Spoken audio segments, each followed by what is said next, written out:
ਮੱਧਵਰਗੀ ਭਾਰਤ ਦੇ 15ਵੀਂ 16ਵੀਂ ਤੇ 17ਵੀਂ ਸਦੀ ਦੇ ਦੌਰ ਵਿੱਚ ਜਗਤ ਗੁਰੂ ਗੁਰੂ ਨਾਨਕ ਦੇਵ ਜੀ ਤੋਂ ਲੈ ਕੇ 10ਵੇਂ ਪਾਤਸ਼ਾਹ ਗੁਰੂ ਗੋਬਿੰਦ ਸਿੰਘ ਜੀ ਤੱਕ ਪੂਰੇ ਵਿਸ਼ਵ ਨੂੰ ਮਾਨਵਤਾ ਦੇ ਕਲਿਆਣ, ਆਪਸੀ ਪ੍ਰੇਮ ਭਾਵਨਾ, ਵਿਸ਼ਵ ਸ਼ਾਂਤੀ, ਦੇਸ਼ ਭਗਤੀ ਤੇ ਸਰਬੱਤ ਦੇ ਭਲੇ ਲਈ ਨਾ ਕੇਵਲ ਪ੍ਰੇਰਿਆ ਸਗੋਂ ਗੁਰਬਾਣੀ ਤੇ ਆਪਣੇ ਅਮਲੀ ਜੀਵਨ ਰਾਹੀਂ ਸਮੁੱਚੀ ਭਾਰਤੀ ਮਾਨਸਿਕਤਾ ਨੂੰ ਝੰਜੋੜ ਕੇ ਤਿਆਰ ਕੀਤਾ।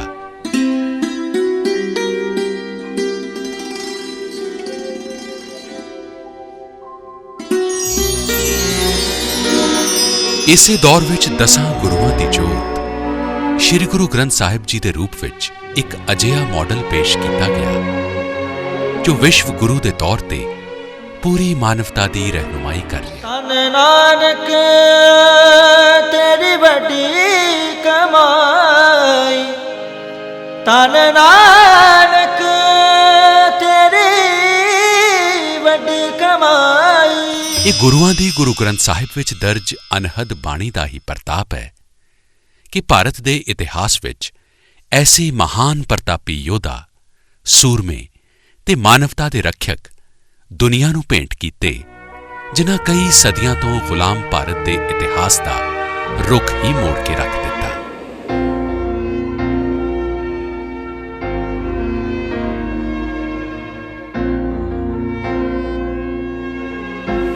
ਗੁਰੂ ਗੋਬਿੰਦ ਸਿੰਘ ਜੀ ਵੱਲੋਂ ਸਾਜੇ ਗਏ ਸਿੰਘ ਅਜਿਹੇ ਹੀ ਮਹਾਨ ਯੋਧਾ ਜਿਹੜੇ ਸਮੁੱਚੀ ਮਾਨਵਤਾ ਲਈ ਤਨ ਮਨ ਲੁਟਾਉਣ ਵਾਲੇ ਹੋਏ ਗੁਰੂ ਦੇ ਸਿਪਾਹੀ ਬਾਬਾ ਬੰਦਾ ਸਿੰਘ ਬਹਾਦਰ।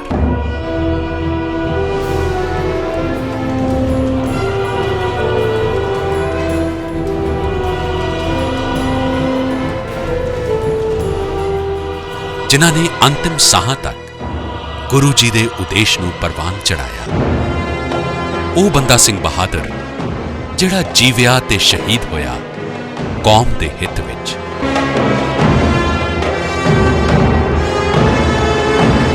ਸਭ ਤੋਂ ਵੱਧ ਜਿਸ ਨੇ ਸੰਨ 1709 ਵਿੱਚ ਪਹਿਲੇ ਖਾਲਸੇ ਰਾਜ ਦੀ ਨੀਂਹ ਰੱਖੀ।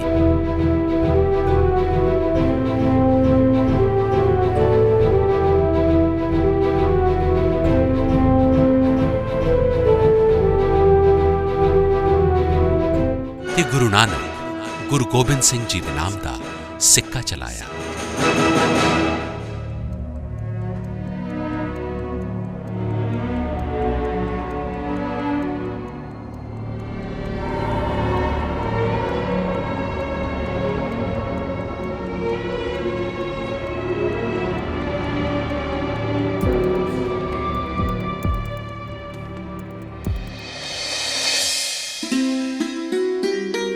ਬੰਦਾ ਸਿੰਘ ਬਹਾਦਰ ਦਾ ਜਨਮ ਜੰਮੂ ਕਸ਼ਮੀਰ ਦੇ ਵਰਤਮਾਨ ਰਾਜੌਰੀ ਜ਼ਿਲ੍ਹੇ ਦੇ ਇੱਕ ਪਿੰਡ ਦਸਲ ਵਿੱਚ ਜ਼ਿਮੀਂਦਾਰ ਰਾਜਪੂਤ ਪਰਿਵਾਰ ਵਿੱਚ 16 ਅਕਤੂਬਰ ਸੰਨ 1670 ਈਸਵੀ ਵਿੱਚ ਹੋਇਆ।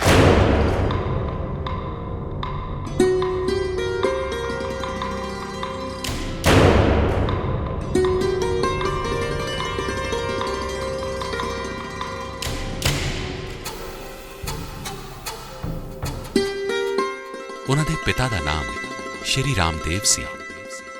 ਮਾਤਾ ਜੀ ਨੇ ਉਹਨਾਂ ਦਾ ਨਾਮ ਲਛਮਣ ਦੇਵ ਰੱਖਿਆ। ਬਚਪਨ ਤੋਂ ਹੀ ਲਛਮਣ ਦੇਵ ਨੂੰ ਘੁੜਸਵਾਰੀ ਤੇ ਸ਼ਿਕਾਰ ਖੇਡਣ ਦਾ ਬਹੁਤ ਸ਼ੌਕ ਸੀ। 16 ਸਾਲ ਦੀ ਉਮਰ ਵਿੱਚ ਇੱਕ ਵਾਰ ਸ਼ਿਕਾਰ ਕੀਤੀ ਹੋਈ ਤੇ ਮਰਦੀ ਹੋਈ ਗਰਭਵਤੀ ਹਿਰਨੀ ਦੀ ਪੀੜਾ ਵੇਖ ਕੇ ਦਿਲ ਵਿੱਚ ਵੈਰਾਗ ਉਤਪੰਨ ਹੋਇਆ।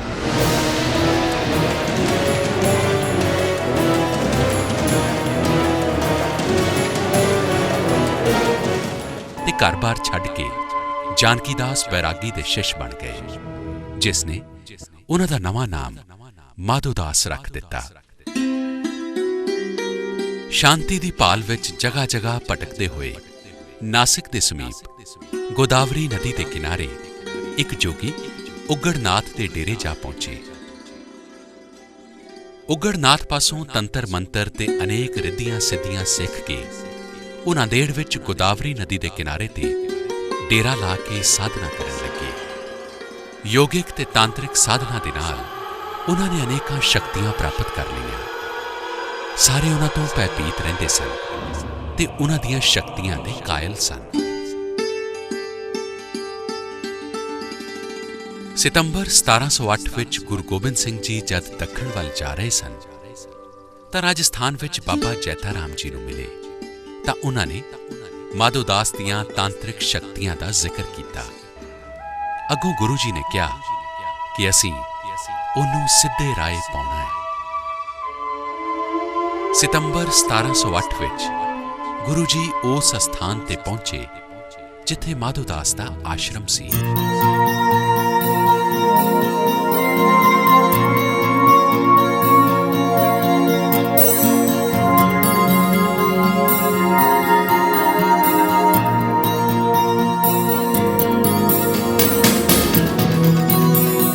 ਖਾਲਸਾ ਜੀ ਗੁਰੂ ਗੋਬਿੰਦ ਸਿੰਘ ਜੀ ਮਹਾਰਾਜ ਦਾ ਬੰਦਾ ਸਿੰਘ ਬੈਰਾਗੀ ਨੂੰ ਮਿਲਣਾ ਸਾਡੇ ਖਾਲਸਾ ਇਤਿਹਾਸ ਦੀ ਇੱਕ ਐਸੀ ਘਟਨਾ ਹੈ ਜਿਹਨੂੰ ਖਾਲਸਾ ਕਦੀ ਨਹੀਂ ਭੁੱਲ ਸਕਦਾ। 10ਵੀਂ ਪਾਤਸ਼ਾਹੀ ਦੀ ਬੰਦਾ ਬੈਰਾਗੀ ਨਾਲ ਪਹਿਲੀ ਮੁਲਾਕਾਤ ਗੋਦਾਵਰੀ ਨਦੀ ਦੇ ਕੰਢੇ 3 ਸਤੰਬਰ 1708 ਵਿੱਚ ਹੋਈ ਸੀ ਨਾ?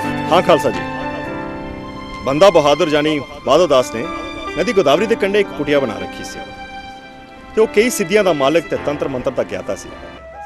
ਕਹਿੰਦੇ ਨੇ ਮਾਧੋ ਦਾਸ ਦੀ ਕੁਟੀਆ 'ਚ ਇੱਕ ਮੰਜਾ ਸੀ ਜਿਸ ਦੇ ਉੱਤੇ ਉਸ ਦੇ ਇਲਾਵਾ ਕੋਈ ਨਹੀਂ ਸੀ ਬੈਠ ਸਕਦਾ। ਇੱਕ ਦਿਨ ਗੁਰੂ ਗੋਬਿੰਦ ਸਿੰਘ ਜੀ ਘੁੰਮਦੇ ਫਿਰਦੇ ਨਦੀ ਗੋਦਾਵਰੀ ਦੇ ਕੰਢੇ ਉਹਦੀ ਕੁਟੀਆ 'ਚ ਪਹੁੰਚੇ ਤਾਂ ਜਾ ਕੇ ਉਸ ਮੰਜੇ ਤੇ ਬੈਠ ਗਏ। ਫਿਰ ਉਸ ਦੇ ਚੇਲਿਆਂ ਨੂੰ ਉਸ ਨੂੰ ਜਾ ਕੇ ਖਬਰ ਕੀਤੀ ਜਿਹੜਾ ਉਸ ਵੇਲੇ ਨਦੀ ਗੋਦਾਵਰੀ ਇਸ਼ਨਾਨ ਕਰਨ ਗਿਆ ਹੋਇਆ ਸੀ। ਮਾਧੋ ਦਾਸ ਬੜੇ ਗੁੱਸੇ ਨਾਲ ਭਜਦਾ ਹੋਇਆ ਆਇਆ ਤੇ ਆਪਣੇ ਆਸਨ ਤੇ ਇੱਕ ਸ਼ਾਹੀ ਠਾਠ-ਬਾਠ ਵਾਲੇ ਤੇਜਸਵੀ ਮਹਾਂਪੁਰਸ਼ ਨੂੰ ਵੇਖ ਕੇ ਲਾਲ ਪੀਲਾ ਹੋ ਗਿਆ। ਉਸਨੇ ਆਪਣੇ ਜੰਤਰਾ ਮੰਤਰਾ ਦੀ ਗੁਰੂ ਮਹਾਰਾਜ ਤੇ ਡਾਢੀ ਵਰਤੋਂ ਕੀਤੀ ਪਰ ਕੋਈ ਪੇਸ਼ ਨਾ ਚਲੀ। ਫਿਰ ਕੀ ਹੋਇਆ? ਜਦੋਂ ਉਸਨੇ ਮਹਾਰਾਜ ਵੱਲ ਵੇਖਿਆ ਤੇ ਮਹਾਰਾਜ ਜੀ ਨੇ ਉਹਨੂੰ ਇੱਕੋ ਹੀ ਨਜ਼ਰ ਨਾਲ ਸ਼ਾਂਤ ਕਰ ਦਿੱਤਾ। ਉਹ ਗੁਰੂ ਜੀ ਦੇ ਚਰਨਾਂ 'ਚ ਟਹਿ ਪਿਆ। ਧੰਨ ਗੁਰੂ ਗੋਬਿੰਦ ਸਿੰਘ ਸਾਹਿਬ। ਗੁਰੂ ਗੋਬਿੰਦ ਸਿੰਘ ਜੀ ਨੇ ਪੁੱਛਿਆ, ਭਾਈ ਤੂੰ ਕੌਣ? ਤਾਂ ਉਸਨੇ ਕਿਹਾ, ਮੈਂ ਬੰਦਾ ਹਾਂ। ਤਾਂ ਮਹਾਰਾਜ ਨੇ ਫਿਰ ਪੁੱਛਿਆ, ਕਿਸ ਦਾ? ਤਾਂ ਮਾਧੋ ਦਾਸ ਗੁਰੂ ਜੀ ਦੇ ਚਰਨਾਂ 'ਚ ਟਹਿ ਪਿਆ ਤੇ ਬੋਲਿਆ, ਤੁਹਾਡਾ ਬੰਦਾ। ਸਤਿਗੁਰਾਂ ਨੂੰ ਬਾਹਾਂ ਤੋਂ ਫੜ ਕੇ ਉਠਾਇਆ ਤੇ ਕਿਹਾ, ਬੰਦਾ ਹੈ ਤੇ ਬੰਦਿਆਂ ਵਾਲੇ ਕੰਮ ਕਰ। ਫਿਰ ਕੀ ਹੋਇਆ? ਫਿਰ ਕੀ, ਸਤਿਗੁਰਾਂ ਉਸ ਦੇ ਸਿਰ ਤੇ ਹੱਥ ਰੱਖਿਆ ਔਰ ਉਹਨੂੰ ਪੂਰਨ ਮਰਿਆਦਾ ਅਨੁਸਾਰ 5 ਪਿਆਰਿਆਂ ਕੋਲੋਂ ਅੰਮ੍ਰਿਤ ਛਕਾ ਕੇ ਸਿੰਘ ਸਜਾਇਆ ਤੇ ਉਸ ਨੂੰ ਸੱਚ, ਹੱਕ, ਇਨਸਾਫ ਔਰ ਧਰਮ ਲਈ ਕੁਰਬਾਨ ਹੋਣ ਲਈ ਤਿਆਰ ਕੀਤਾ। ਬਾਬਾ ਬੰਦਾ ਸਿੰਘ ਬਹਾਦਰ ਜਿਹੜਾ ਹਿਰਨੀ ਦੇ ਸ਼ਿਕਾਰ ਮਗਰੋਂ ਵੈਰਾਗੀ ਹੋ ਚੁੱਕਿਆ ਸੀ, ਉਸ ਨੂੰ ਕੁਝ ਪਲਾਂ ਵਿੱਚ ਹੀ ਧਰਮ ਯੁੱਧ ਲਈ ਤਿਆਰ ਕਰ ਲੈਣਾ, ਇਹ ਤਾਂ ਸੱਚਮੁੱਚ ਚਮਤਕਾਰ ਹੋ ਗਿਆ। ਇਹ ਵੀ ਗੁਰੂ ਜੀ ਦੀ ਕਿਰਪਾ ਸੀ। ਉਹਨਾਂ ਨੇ ਮਾਧੋ ਦਾਸ ਨੂੰ ਨਵਾਂ ਨਾਂ ਦਿੱਤਾ, ਗੁਰਬਖਸ਼ ਸਿੰਘ, ਤੇ ਨਾਲੇ ਉਹਨੂੰ ਬਹਾਦਰ ਦੀ ਉਪਾਧੀ ਨਾਲ ਨਵਾਜ਼ਿਆ ਵੀ। ਇਹੋ ਨਹੀਂ, ਸਤੰਬਰ 1708 ਦੇ ਅਖੀਰਲੇ ਦਿਨਾਂ 'ਚ ਆਪਣੇ 5 ਚੋਣਵਾਂ ਸੈਨਾ ਤੇ 20 ਸਿਪਾਹੀਆਂ ਨਾਲ ਆਪਣਾ ਥਾਪੜਾ ਦੇ ਕੇ ਉਹਨੂੰ ਪੰਜਾਬ ਲਈ ਰਵਾਨਾ ਕੀਤਾ। ਖਾਲਸਾ ਜੀ, ਮੈਂ ਸੁਣਿਆ ਕਿ ਗੁਰੂ ਗੋਬਿੰਦ ਸਿੰਘ ਜੀ ਮਹਾਰਾਜ ਨੇ ਬਾਬਾ ਬੰਦਾ ਸਿੰਘ ਬਹਾਦਰ ਨੂੰ ਹੋਰ ਵੀ ਬੜਾ ਕੁਝ ਬਖਸ਼ਿਆ ਸੀ। ਹਾਂ ਖਾਲਸਾ ਜੀ, ਗੁਰੂ ਸਾਹਿਬ ਨੇ ਬੰਦਾ ਸਿੰਘ ਬਹਾਦਰ ਨੂੰ 5 ਤੀਰ ਤੇ ਨਾਲੇ ਨਿਸ਼ਾਨ ਸਾਹਿਬ ਦੀ ਦਾਤ ਸੌਂਪੀ ਸੀ ਤੇ ਨਾਲੇ ਗੁਰੂ ਜੀ ਨੇ ਇੱਕ ਹੁਕਮਨਾਮਾ ਜਾਰੀ ਕਰਕੇ ਪੰਜਾਬ ਦੇ ਸਭਨਾਂ ਸਿੰਘਾਂ ਨੂੰ ਬੰਦਾ ਸਿੰਘ ਬਹਾਦਰ ਦੀ ਕਮਾਨ ਹੇਠ ਇਕੱਠਾ ਹੋ ਕੇ ਜ਼ਾਲਮਾਂ ਖਿਲਾਫ ਲਾਮਬੰਦ ਹੋਣ ਲਈ ਹੁਕਮ ਵੀ ਜਾਰੀ ਕੀਤਾ ਸੀ। ਧੰਨ ਗੁਰੂ ਗੋਬਿੰਦ ਸਿੰਘ ਸਾਹਿਬ ਤੇ ਧੰਨ ਉਹਨਾਂ ਦਾ ਖਾਲਸਾ ਬਾਬਾ ਬੰਦਾ ਸਿੰਘ ਬਹਾਦਰ। ਨਾਂਦੇੜ ਸਾਹਿਬ ਵਿੱਚ ਗੋਦਾਵਰੀ ਨਦੀ ਦੇ ਕੰਢੇ ਬਣਿਆ ਹੋਇਆ ਗੁਰਦੁਆਰਾ ਬੰਦਾ ਘਾਟ ਸਾਹਿਬ ਗੁਰੂ ਮਹਾਰਾਜ ਤੇ ਬੰਦਾ ਬੈਰਾਗੀ ਦੀ ਇਤਿਹਾਸਿਕ ਮੁਲਾਕਾਤ ਦਾ ਗਵਾਹ ਹੈ।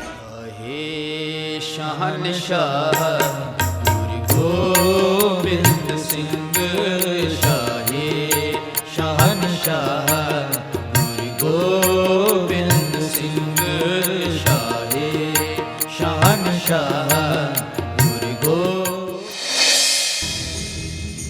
ਗੁਰੂ ਜੀ ਨੇ ਬੰਦਾ ਸਿੰਘ ਬਹਾਦਰ ਨੂੰ ਗੁਰੂ ਅਰਜਨ ਦੇਵ ਜੀ ਦਾ ਤੱਤੀ ਤਵੀ ਤੇ ਬਹਿਣਾ, ਗੁਰੂ ਤੇਗ ਬਹਾਦਰ ਜੀ ਦਾ ਸੀਸ ਕਟਵਾਉਣਾ, ਭਾਈ ਮਤੀ ਦਾਸ, ਭਾਈ ਦਿਆਲਾ ਜੀ ਤੇ ਭਾਈ ਸਤੀ ਦਾਸ ਜੀ ਦੀ ਸ਼ਹਾਦਤ, ਸਾਹਿਬਜ਼ਾਦਿਆਂ ਨੂੰ ਸੂਬਾ ਸਰਹੰਦ ਨਵਾਬ ਵਜ਼ੀਰ ਖਾਨ ਦਾ ਜਿਉਂਦੇ ਜੀ ਦੀਵਾਰ ਵਿੱਚ ਚਿਣਵਾ ਦੇਣਾ ਤੇ ਮਾਤਾ ਗੁਜਰੀ ਜੀ ਦੀ ਸ਼ਹਾਦਤ ਆਦਿ ਕਈ ਇਤਿਹਾਸਿਕ ਤੱਥ ਦਰਸਾ ਕੇ ਉਸ ਦੇ ਅੰਦਰ ਧਰਮ ਯੁੱਧ ਲਈ ਚਾਅ ਤੇ ਅਥਾਹ ਜੋਸ਼ ਭਰ ਦਿੱਤਾ।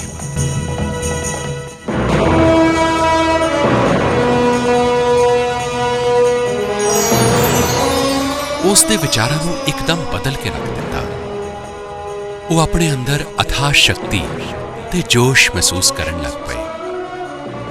ਇਸ ਤਰ੍ਹਾਂ ਬੰਦਾ ਸਿੰਘ ਬਹਾਦਰ ਨੂੰ ਸੱਚੇ ਪਾਤਸ਼ਾਹ ਨੇ ਪੂਰੇ ਸਿਪਾਹੀ ਤੇ ਫੌਜੀ ਅਧਿਕਾਰ ਦੇ ਕੇ ਪੰਜਾਬ ਵਿੱਚ ਜ਼ੁਲਮ ਦੇ ਖਿਲਾਫ ਯੁੱਧ ਕਰਨ ਤੇ ਸੱਚ ਦਾ ਰਾਜ ਸਥਾਪਿਤ ਕਰਨ ਲਈ ਜਥੇਦਾਰ ਮੁਕਰਰ ਕੀਤਾ।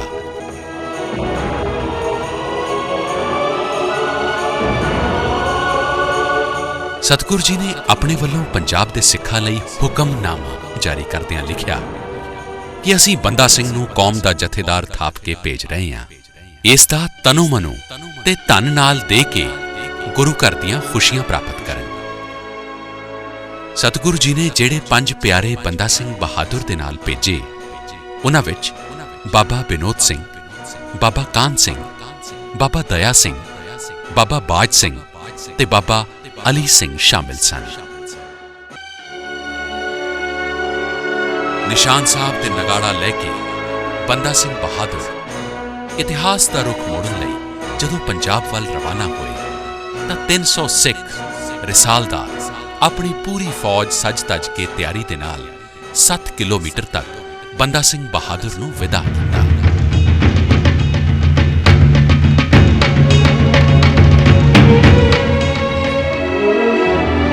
ਅਕਤੂਬਰ ਸਨ 1708 ਵਿੱਚ ਬੰਦਾ ਸਿੰਘ ਬਹਾਦਰ ਆਪਣੇ 25 ਸਾਥੀਆਂ ਦੇ ਨਾਲ ਪੰਜਾਬ ਵੱਲ ਰਵਾਨਾ ਹੋਏ। ਪੰਜਾਬ ਦੀ ਧਰਤੀ ਤੇ ਪੈਰ ਰੱਖਦਿਆਂ ਹੀ ਰਾਜ ਵਿੱਚ ਗੁਰੂ ਜੀ ਦੇ ਹੁਕਮ ਦੇ ਮੁਤਾਬਿਕ ਹਿੰਦੂ ਤੇ ਸਿੱਖਾਂ ਨੇ ਬੰਦਾ ਸਿੰਘ ਬਹਾਦਰ ਦਾ ਦਿਲ ਖੋਲ ਕੇ ਸਵਾਗਤ ਕੀਤਾ ਤੇ ਉਹਨਾਂ ਦਾ ਸਾਥ ਦਿੱਤਾ। ਹਰ ਪਿੰਡ ਵਿੱਚੋਂ ਸਿੱਖ ਖਾਲਸਾ ਫੌਜ ਵਿੱਚ ਸ਼ਾਮਿਲ ਹੋਣ ਲੱਗ ਪਏ।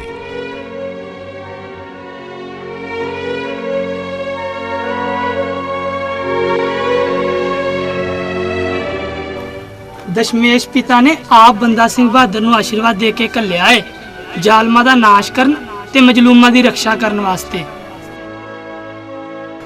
ਵਾਹਿਗੁਰੂ ਧੰਨ ਹੋ ਗੁਰੂ ਗੋਬਿੰਦ ਸਿੰਘ ਸਾਹਿਬ। ਗੁਰੂ ਜੀ ਦਾ ਹਰ ਖਾਲਸੇ ਲਈ ਫਰਮਾਨ ਹੈ ਕਿ ਉਹ ਬੰਦਾ ਸਿੰਘ ਬਹਾਦਰ ਦਾ ਸਾਥ ਦੇਵੇ। ਸੱਚੇ ਪਾਤਸ਼ਾਹ ਦਾ ਹੁਕਮ ਸਿਰ ਮੱਥੇ ਤੇ ਪੁੱਤਰ। ਪਰ ਮਾਂ ਤੂੰ ਹੰਝੂ ਪੂੰਝ ਲੈ, ਅਸੀਂ ਵਡਭਾਗੀ ਹਾਂ ਜੋ ਗੁਰੂ ਜੀ ਨੇ ਸਾਨੂੰ ਆਪ ਬੁਲਾਇਆ ਏ।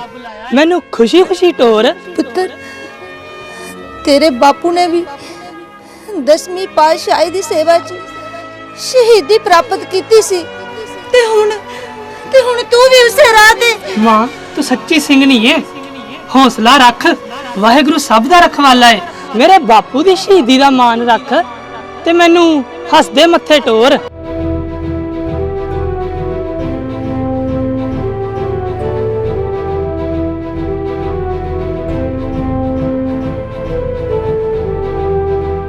ਲੈ ਪੁੱਤਰ ਆਪਣੇ ਬਾਪੂ ਦੀ ਵਿਰਾਸਤ ਵੇਖੀ, ਕਿਤੇ ਇਸ ਨੂੰ ਲਾਜ ਨਾ ਲਵਾਈ। ਵੈਰੀਆਂ ਨੂੰ ਦੱਸ ਦੇਈ ਕਿ ਇੱਕ ਖਾਲਸਾ 1.25 ਲੱਖ ਦੁਸ਼ਮਣਾਂ ਤੇ ਭਾਰੀ ਹੁੰਦਾ ਹੈ। ਜਾ ਮੇਰੇ ਸ਼ੇਰਾ। ਮਾਂ ਤੂੰ ਫਿਕਰ ਨਾ ਕਰ, ਤੇਰਾ ਆਸ਼ੀਰਵਾਦ, ਗੁਰੂ ਦੀ ਮਿਹਰ ਤੇ ਬੰਦਾ ਸਿੰਘ ਬਹਾਦਰ ਦੀ ਰਹਿਬਰੀ ਮੇਰੇ ਅੰਗ ਸੰਗ ਏ। ਜਿੱਤ ਖਾਲਸੇ ਦੀ ਹੋਏਗੀ। ਬੋਲੇ ਸੋ ਨਿਹਾਲ। ਸਤਿ ਸ੍ਰੀ ਅਕਾਲ। ਵਾਹਿਗੁਰੂ ਜੀ ਕਾ ਖਾਲਸਾ, ਵਾਹਿਗੁਰੂ ਜੀ ਕੀ ਫਤਿਹ।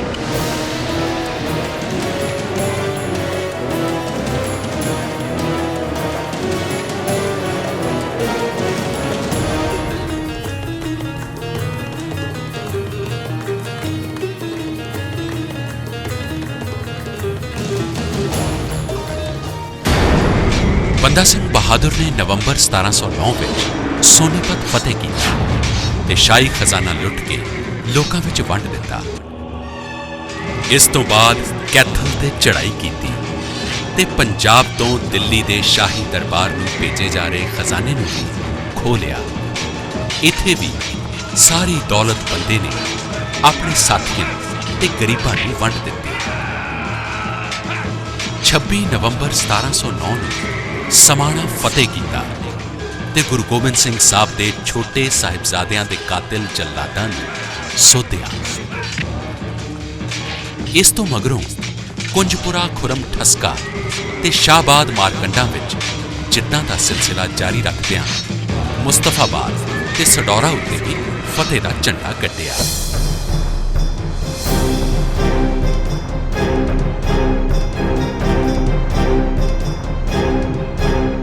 ਬੰਦਾ ਸਿੰਘ ਬਹਾਦਰ ਦੀਆਂ ਜਿੱਤਾਂ ਦੀ ਇੱਕ ਖਾਸ ਗੱਲ ਇਹ ਸੀ ਕਿ ਮੁਕਾਮੀ ਕਿਸਾਨਾਂ ਤੇ ਮਜ਼ਲੂਮਾਂ ਨੇ ਡਟ ਕੇ ਉਹਨਾਂ ਦਾ ਸਾਥ ਦਿੱਤਾ, ਕਿਉਂਕਿ ਬਾਬਾ ਬੰਦਾ ਸਿੰਘ ਬਹਾਦਰ ਨੇ ਜ਼ਿਮੀਂਦਾਰਾਂ ਦਾ ਜੂੜਾ ਹਟਾ ਕੇ ਵਾਹੀ ਕਰਨ ਵਾਲਿਆਂ ਨੂੰ ਜ਼ਮੀਨਾਂ ਦਾ ਮਾਲਕ ਬਣਾ ਦਿੱਤਾ। ਬੰਦਾ ਸਿੰਘ ਬਹਾਦਰ ਦੀ ਫੌਜੀ ਤਾਕਤ ਦਿਨੋਂ ਦਿਨ ਵੱਧਦੀ ਚਲੀ ਗਈ। ਉਸ ਦਾ ਮਕਸਦ ਸੀ ਸਾਹਿਬਜ਼ਾਦਿਆਂ ਤੇ ਮਾਤਾ ਗੁਜਰੀ ਦੇ ਹੱਤਿਆਰੇ ਵਜ਼ੀਰ ਖਾਨ ਨੂੰ ਸਜ਼ਾ ਦੇਣੀ ਤੇ ਸਰਹੰਦ ਫਤਿਹ ਕਰਨਾ।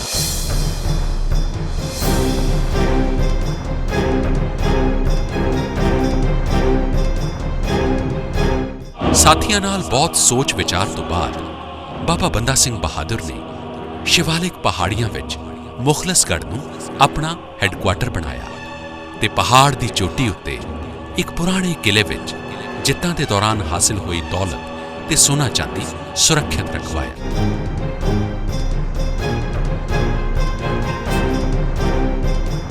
ਮੁਖਲਸਗੜ੍ਹ ਦਾ ਨਾਮ ਲੋਹਗੜ੍ਹ ਰੱਖਿਆ ਗਿਆ। ਇਹ ਲੋਹਗੜ੍ਹ ਹੀ ਪਹਿਲੇ ਖਾਲਸਾ ਰਾਜ ਦੀ ਰਾਜਧਾਨੀ ਬਣਿਆ।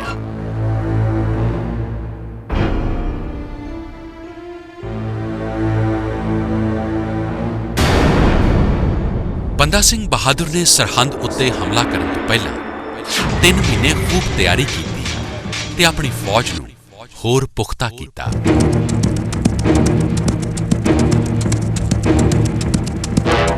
ਇਤਿਹਾਸਕਾਰਾਂ ਦੇ ਮੁਤਾਬਕ ਉਸ ਦੀ ਫੌਜ ਵਿੱਚ ਤਕਰੀਬਨ 40,000 ਫੌਜੀ ਸ਼ਾਮਿਲ ਸਨ।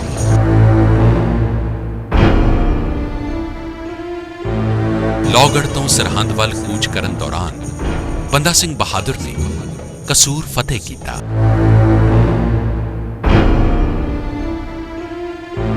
ਸਰਹੰਦ ਤੋਂ 20 ਕਿਲੋਮੀਟਰ ਦੂਰ ਚੱਪੜਚੇੜੀ ਦੇ ਮੈਦਾਨ ਵਿੱਚ ਮੁਕਾਮ ਕੀਤਾ, ਜਿੱਥੇ 12 ਮਈ ਸਨ 1710 ਨੂੰ ਬੰਦਾ ਸਿੰਘ ਤੇ ਵਜ਼ੀਰ ਖਾਨ ਦੀਆਂ ਫੌਜਾਂ ਦੇ ਵਿਚਕਾਰ ਘਮਸਾਨ ਦਾ ਯੁੱਧ ਹੋਇਆ।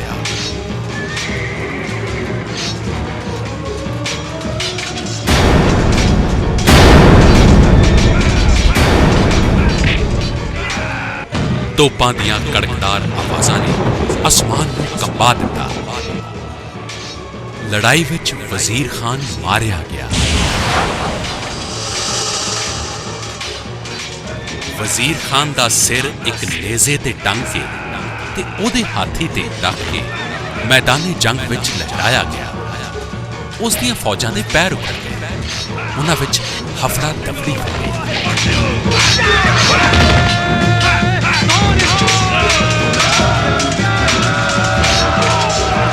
ਬੰਦਾ ਸਿੰਘ ਦੀਆਂ ਫੌਜਾਂ ਨੇ ਵਜ਼ੀਰ ਖਾਨ ਦੇ ਸਰਹੰਦ ਦੀਆਂ ਫੌਜਾਂ ਤੇ ਐਸਾ ਹਮਲਾ ਕੀਤਾ ਕਿ ਉਹਨਾਂ ਦੀਆਂ ਫੌਜਾਂ ਮੈਦਾਨ ਛੱਡ ਕੇ ਨੱਸ ਗਈਆਂ।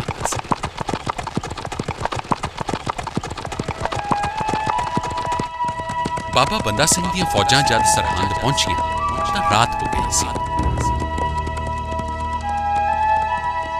ਸ਼ਹਿਰ ਦੇ ਦਰਵਾਜ਼ੇ ਬੰਦ ਸਨ।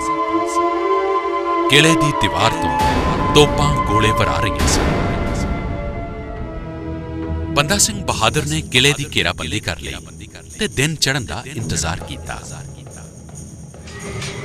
ਅਗਲੇ ਦਿਨ ਦੁਪਹਿਰ ਹੁੰਦੇ ਹੁੰਦੇ ਬੰਦਾ ਸਿੰਘ ਬਹਾਦਰ ਦੀਆਂ ਫੌਜਾਂ ਨੇ ਸਰਹੰਦ ਦੀ ਇੱਟ ਨਾਲ ਇੱਟ ਵਜਾ ਦਿੱਤੀ। ਪੂਰਾ ਸਰਹੰਦ ਸ਼ਹਿਰ ਨੇਸਤੋ ਨਾਬੂਦ ਕਰ ਦਿੱਤਾ ਗਿਆ।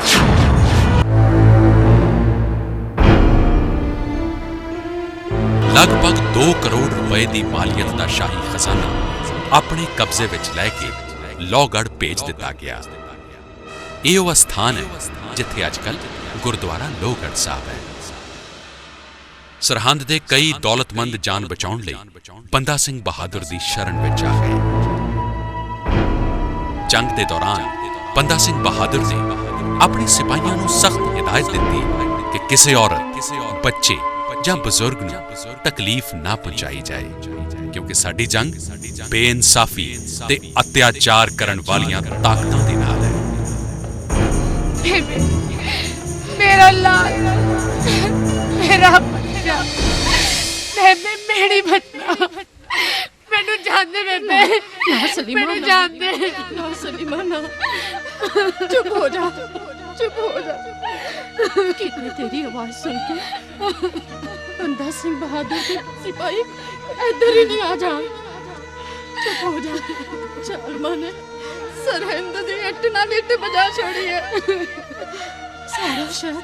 सारा शहर तबाह हो चुका है। चोना पासिया अग ही अग है। तू अपने नूरे नू किवें ढूंढेगी, कित्ते ढूंढेगी? सब्र कर, सब्र कर। किवें सब्र करा मैं? तू ही दस बेबे, मैं किवें सब्र करा? चुप हो जा। बंदा सिंह बहादुर दा सिपाही इधर ही आ रहा। चल छुप जा।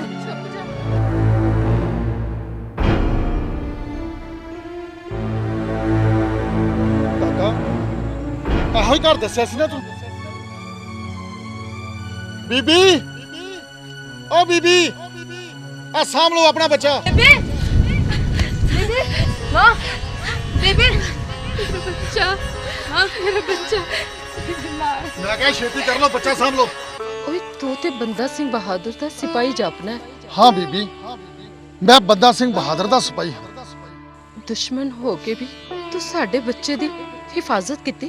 ਮਾਈ, ਸਾਨੂੰ ਜਥੇਦਾਰ ਬੰਦਾ ਸਿੰਘ ਬਹਾਦਰ ਦਾ ਹੁਕਮ ਹੈ ਬੱਚਿਆਂ ਤੇ ਔਰਤਾਂ ਦੀ ਹਿਫਾਜ਼ਤ ਕਰਨਾ, ਕਿਸੇ ਬੇਕਸੂਰ ਉਤੇ ਅਤਿਆਚਾਰ ਨਹੀਂ ਕਰਨਾ, ਭਾਵੇਂ ਉਹ ਸਾਡਾ ਦੁਸ਼ਮਣ ਹੀ ਕਿਉਂ ਨਾ ਹੋਵੇ। ਸਾਡੀ ਲੜਾਈ ਜ਼ੁਲਮ ਤੇ ਬੇਇਨਸਾਫੀ ਨਾਲ ਹੈ, ਕਿਸੇ ਮਜ਼ਹਬ ਨਾਲ ਨਹੀਂ।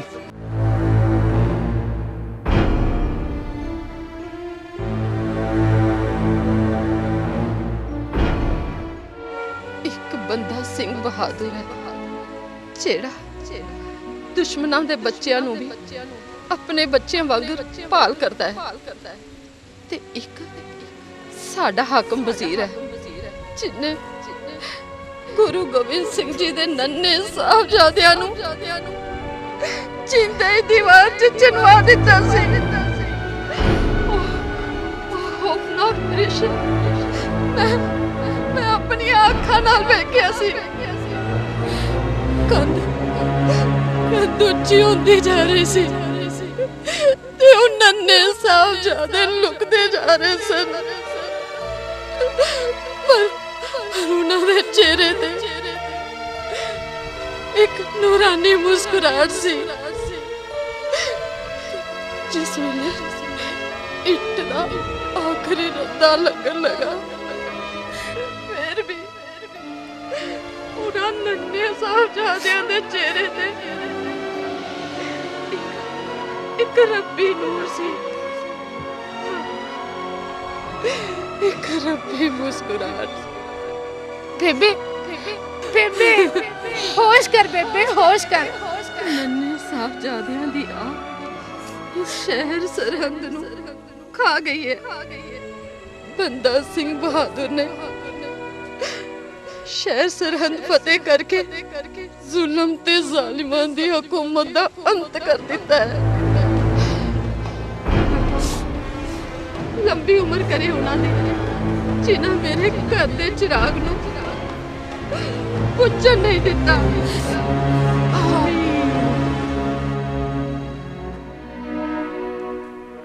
ਸਤਲੁਜ ਤੋਂ ਜਮੁਨਾ ਤੇ ਸ਼ਿਵਾਲ ਤੋਂ ਕੈਥਲ ਤੱਕ ਫੈਲੇ ਹੋਏ ਸੂਬਾ ਸਰਹੰਦ ਵਿੱਚ 27 ਪਰਗਣੇ ਸਨ ਤੇ ਉਹਨਾਂ ਦੀ ਸਾਲਾਨਾ ਆਮਦਨ 42 ਲੱਖ ਰੁਪਏ ਸੀ। ਅਤਿਆਚਾਰੀਆਂ ਨੂੰ ਉਹਨਾਂ ਦੀ ਕਰਨੀ ਦੀ ਸਜ਼ਾ ਦੇ ਕੇ ਜਿੱਤੇ ਹੋਏ ਇਲਾਕਿਆਂ ਦੀ ਦੇਖ-ਰੇਖ ਤੇ ਪ੍ਰਬੰਧ ਲਈ ਆਪਣੇ ਵਿਸ਼ਵਾਸ ਪਾਤਰ ਸਾਥੀ ਬਾਬਾ ਬਾਜ ਸਿੰਘ ਨੂੰ ਜ਼ਿੰਮੇਵਾਰੀ ਸੌਂਪੀ।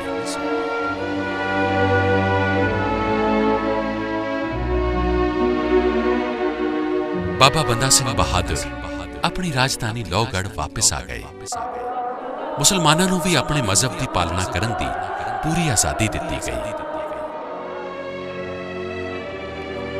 ਗੁਰੂ ਜੀ ਦੀ ਕਿਰਪਾ ਸਦਕਾ ਮੁੱਢਲੇ ਤੌਰ ਤੇ ਸਿੱਖਾਂ ਦਾ ਰਾਜ ਭਾਗ ਦਾ ਪਹਿਲਾ ਬਾਦਸ਼ਾਹ ਬਣਨ ਤੇ ਬਾਬਾ ਬੰਦਾ ਸਿੰਘ ਬਹਾਦਰ ਨੇ ਇਤਿਹਾਸ ਵਿੱਚ ਪਹਿਲੀ ਵਾਰੀ ਨਾਨਕਸ਼ਾਹੀ ਸਿੱਕਾ ਚਲਾਇਆ। ਸਿੱਕੇ ਉੱਤੇ ਜੋ ਅੱਖਰ ਉਕਰੇ ਹੋਏ ਸਨ ਉਹ ਬਾਬਾ ਬੰਦਾ ਸਿੰਘ ਬਹਾਦਰ ਦੀ ਗੁਰੂਆਂ ਪ੍ਰਤੀ ਪ੍ਰੇਮ ਭਾਵਨਾ ਦੇ ਪ੍ਰਤੀਕ ਨੇ। ਸਿਕਾਜ਼ਤ ਬਰਹਰ ਦੋ ਆਲਮ ਤੇਗ ਨਾਨਕ ਵਾਹਿਬਸਤ ਫਤਿਹ ਗੋਬਿੰਦ ਸਿੰਘ ਸ਼ਾਹੀ ਸ਼ਾਹਾਂ ਫਜ਼ਲੇ ਸੱਚਾ ਸਾਹਿਬਸਤ।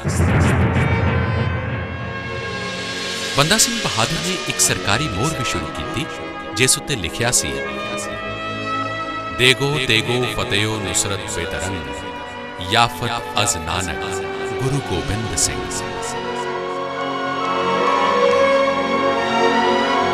ਖਾਲਸਾ ਰਾਜ ਸਥਾਪਿਤ ਕਰਨ ਦੇ ਬਾਅਦ ਬਾਬਾ ਜੀ ਨੇ ਸਹਾਰਨਪੁਰ, ਜਲਾਲਾਬਾਦ, ਬਟਾਲਾ, ਕਲਾਨੌਰ ਤੇ ਕੁਝ ਹੋਰ ਇਲਾਕੇ ਤੇ ਪਹਾੜੀ ਰਿਆਸਤਾਂ ਵੀ ਫਤਿਹ ਕੀਤੀਆਂ।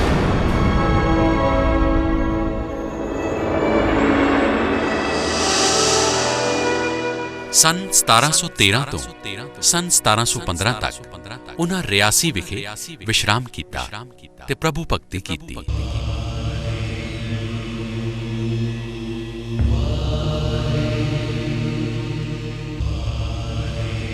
ਉੱਥੇ ਉਹ ਫੌਜਾਂ ਨੂੰ ਵੀ ਤਿਆਰ ਕਰਦੇ ਰਹੇ। ਇਸ ਸਥਾਨ ਤੇ ਬਾਬਾ ਜੀ ਨੇ ਨਿਸ਼ਾਨ ਸਾਹਿਬ ਵੀ ਲਾਇਆ, ਜਿਹੜਾ ਕਿ ਦਰਖਤ ਦੇ ਤਣੇ ਤੋਂ ਲਗਭਗ 40 ਫੁੱਟ ਉੱਚਾ ਹੈ।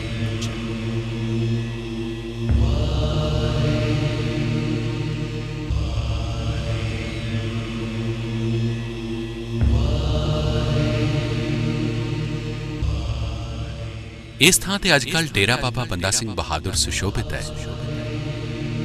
ਇੱਥੇ ਗੁਰੂ ਗ੍ਰੰਥ ਸਾਹਿਬ ਜੀ ਦਾ ਪ੍ਰਕਾਸ਼ ਕੀਤਾ ਹੋਇਆ ਹੈ।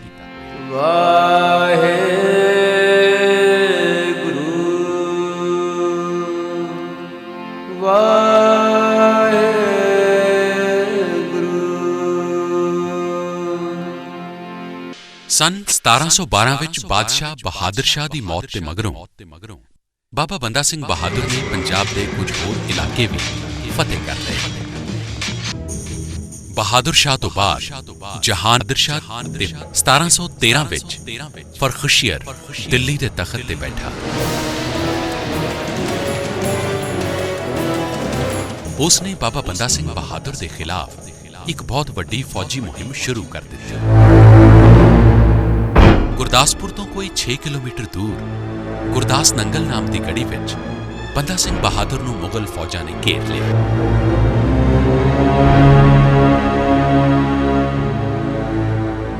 ਇਹ ਘੇਰਾਬੰਦੀ ਤਕਰੀਬਨ 7 ਮਹੀਨੇ ਜਾਰੀ ਰਹੀ।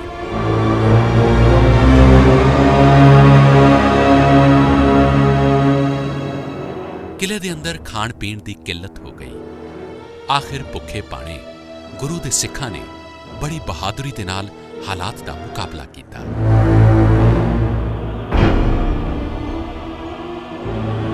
7 ਦਸੰਬਰ 1715 ਨੂੰ ਮੁਗਲ ਫੌਜਾਂ ਨੇ ਗੜੀ ਤੇ ਕਬਜ਼ਾ ਕਰ ਲਿਆ ਤੇ ਬਾਬਾ ਬੰਦਾ ਸਿੰਘ ਬਹਾਦਰ ਤੇ ਉਹਨਾਂ ਦੇ ਤਕਰੀਬਨ 740 ਸਾਥੀ ਸਿੰਘਾਂ ਨੂੰ ਗ੍ਰਿਫਤਾਰ ਕਰ ਲਿਆ ਗਿਆ।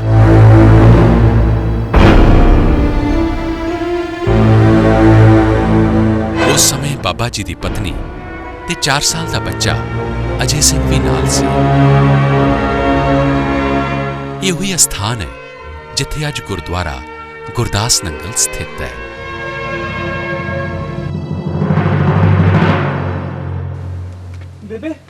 ਬੇਬੇ ਗਜ਼ਬ ਹੋ ਗਿਆ। ਕੀ ਹੋਇਆ ਇਕਬਾਲ ਪੁੱਤਰ, ਐਨਾ ਪਰੇਸ਼ਾਨ ਕਿਉਂ ਹੈ? ਲੜਾਈ ਦੀ ਕੀ ਖਬਰ ਹੈ? ਕੀ ਸੁਣਾਵਾ ਬੇਬੇ, ਸਰਦਾਰ ਬੰਦਾ ਸਿੰਘ ਬਹਾਦਰ ਨੂੰ ਮੁਗਲ ਫੌਜਾਂ ਕੈਦ ਕਰ ਲਿਆ ਹੈ। ਹਾਏ ਰੱਬਾ, ਗੁਰਦਾਸ ਨੰਗਲ ਕਿਲੇ ਤੇ ਮੁਗਲ ਫੌਜਾਂ ਦਾ ਕਬਜ਼ਾ ਹੋ ਗਿਆ। ਬੰਦਾ ਸਿੰਘ ਬਹਾਦਰ ਦੀ ਪੋਤੀ ਤੇ ਉਹਦਾ ਛੋਟਾ ਜਿਹਾ ਬੱਚਾ ਅਜੇ ਸਿੰਘ ਵੀ ਤੇ ਕਿਲੇ ਦੇ ਅੰਦਰ ਸਨ। ਉਹਨਾਂ ਦਾ ਕੀ ਬਣਿਆ? ਮੁਗਲ ਫੌਜ ਨੇ ਉਹਨਾਂ ਨੂੰ ਵੀ ਆਪਣਾ ਬੰਦੀ ਬਣਾ ਲਿਆ ਹੈ ਤੇ ਨਾਲੇ ਕੋਈ 700 ਸਿੱਖ ਸਿਪਾਹੀ ਵੀ ਜ਼ੰਜੀਰਾਂ ਵਿੱਚ ਜਕੜ ਕੇ ਦਿੱਲੀ ਵੱਲੇ ਜਾਏ ਜਾ ਰਹੇ ਹਨ। ਬੇਬੇ, ਭਾਵੇਂ ਬੰਦਾ ਸਿੰਘ ਬਹਾਦਰ ਦੂਜੀ ਕੌਮ ਦਾ ਹੈ, ਪਰ ਫਿਰ ਵੀ ਉਹਨੇ ਜੰਗ ਦੌਰਾਨ ਇਨਸਾਨੀਅਤ ਦਾ ਦਾਮਨ ਨਹੀਂ ਛੱਡਿਆ। ਮੇਰੇ ਜਿਗਰ ਦੇ ਟੋਟੇ ਨੂੰ ਮੇਰੀ ਛੋਲੀ ਵਿੱਚ ਪਾ ਦਿੱਤਾ। ਕੀ ਦੱਸਾਂ ਬੇਬੇ, ਸਰਦਾਰ ਬੰਦਾ ਸਿੰਘ ਬਹਾਦਰ ਨੂੰ ਪਿੰਜਰੇ 'ਚ ਪਾ ਕੇ ਉਹਦਾ ਤੇ ਉਹਦੇ ਸਾਥੀਆਂ ਦਾ ਜਲੂਸ ਕੱਢਿਆ ਜਾ ਰਿਹਾ। ਮੈਂ ਆਪ ਵੇਖ ਕੇ ਆ ਰਿਹਾ। ਬੜੀ ਮਾੜੀ ਹੋਈ ਹੈ। ਮੈਨੂੰ ਤਾਂ ਬੰਦਾ ਸਿੰਘ ਬਹਾਦਰ ਦੇ ਪੁੱਤਰ ਅਜੇ ਦੀ ਸੋਚ ਕੇ ਕਾਲੀ ਪੈ ਰਹੀ ਹੈ। ਮੁਗਲ ਸ਼ਹਿਨशाह ਦੇ ਬਦਲੇ ਦੀ ਅੱਗ ਕਿਤੇ ਇਸ ਮਾਸੂਮ ਨੂੰ ਨਹੀਂ ਨਿਕਲ ਜਾਵੇ।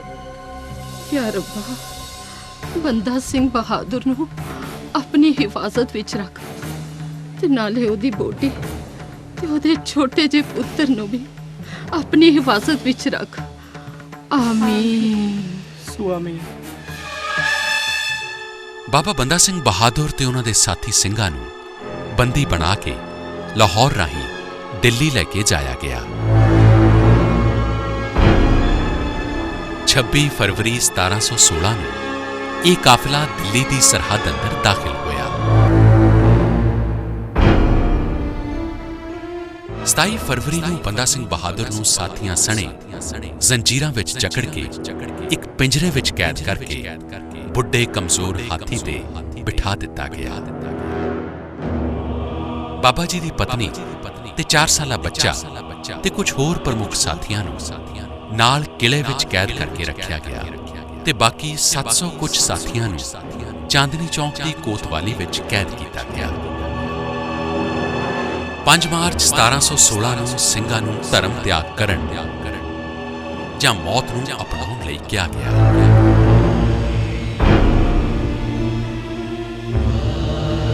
ਗੁਰੂ ਕੇ ਸਿੰਘਾਂ ਨੇ ਮੌਤ ਨੂੰ ਕਬੂਲਿਆ, ਪਰ ਸਿੱਖੀ ਨੂੰ ਦਾਗਦਾਰ ਨਾ ਦਿੱਤਾ। ਵਾਹਿਗੁਰੂ ਵਾਹਿਗੁਰੂ ਦਾ ਜਾਪ ਕਰਦੇ ਸਿੰਘਾਂ ਨੇ ਹੱਸਦੇ ਹੱਸਦੇ ਸ਼ਹੀਦੀਆਂ ਪ੍ਰਾਪਤ ਕੀਤੀਆਂ।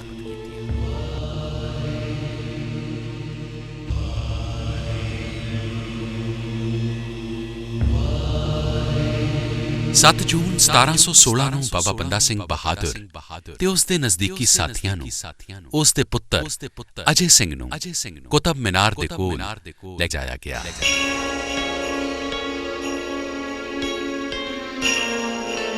ਸਭਨਾਂ ਨੂੰ ਧਰਮ ਤਿਆਗ ਕਰਨ ਜਾਂ ਮੌਤ ਕਬੂਲ ਕਰਨ ਲਈ ਕਿਹਾ ਗਿਆ। ਸ਼ਹੀਦੀ ਪ੍ਰਾਪਤ ਕਰਨ ਤੋਂ ਪਹਿਲਾਂ ਉਹਨਾਂ ਨੂੰ ਅੱਤ ਦੇ ਤਸੀਹੇ ਦੇ ਕੇ ਤੜਫਾਇਆ ਗਿਆ ਤੇ ਬਾਅਦ ਵਿੱਚ ਉਹਨਾਂ ਦਾ ਸਿਰ ਵੱਢ ਕੇ ਨੇਜ਼ਿਆਂ ਉੱਤੇ ਪਰੋ ਕੇ ਬਾਬਾ ਬੰਦਾ ਸਿੰਘ ਦੇ ਆਸੇ-ਪਾਸੇ ਗੱਡ ਦਿੱਤਾ ਗਿਆ, ਜੋ ਉਸ ਸਮੇਂ ਜ਼ਮੀਨ ਤੇ ਚੌਂਕੜੀ ਮਾਰ ਕੇ ਬੈਠੇ ਹੋਏ ਪ੍ਰਭੂ ਦਾ ਸਿਮਰਨ ਕਰ ਰਹੇ ਸਨ।